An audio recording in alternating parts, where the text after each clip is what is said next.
Namaskar. Welcome to the new episode of Vande Mataram, the story of India's brave hearts.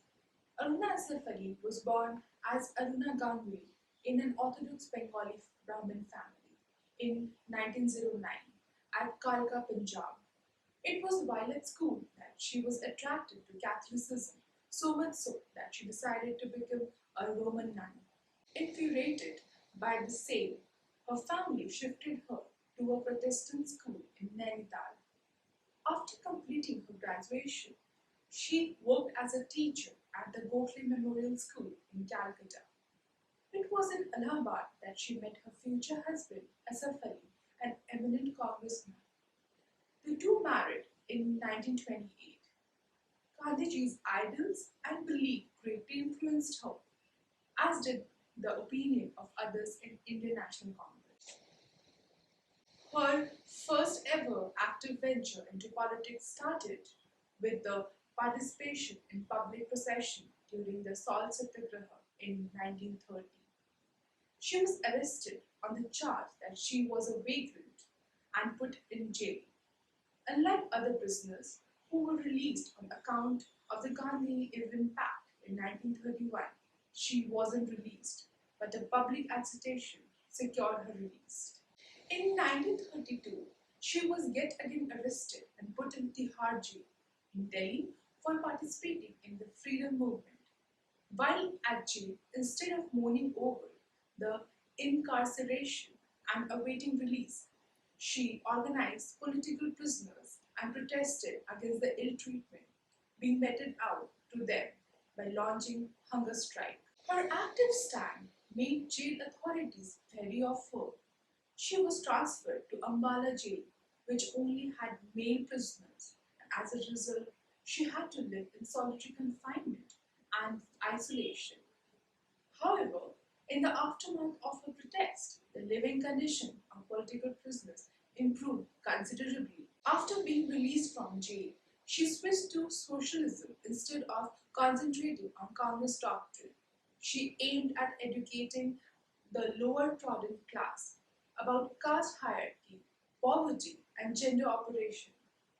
Along with her husband, she attended the 45th session of Indian Congress held in Bombay in 1942 and became an important participant of the event. The All India Congress Committee passed the Quit India Resolution. In order to suppress the Quit India movement, British rulers arrested all the important leaders from the convention with the aim that a leaderless movement would be easier to suppress. Not wanting to let the spirit of revolution to die down, she took over the remainder of the session and rushed to Gwalior Tank Maidan as originally scheduled to hoist the Congress flag, thus marking the commencement of the Quit India movement.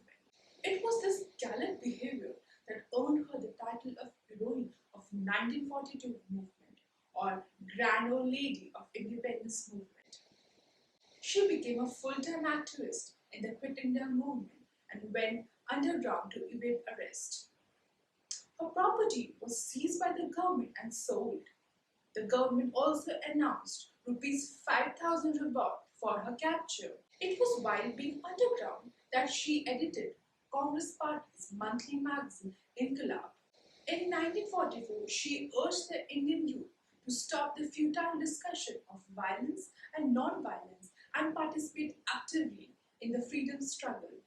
Meanwhile, she fell ill, and hearing this, Gandhi advised her to surrender.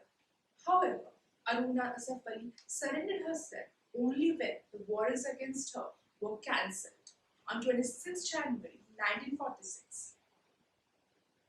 At the time of independence, Aruna Asaf was a member of the Congress Socialist Party, which until then had been part of the Congress framework.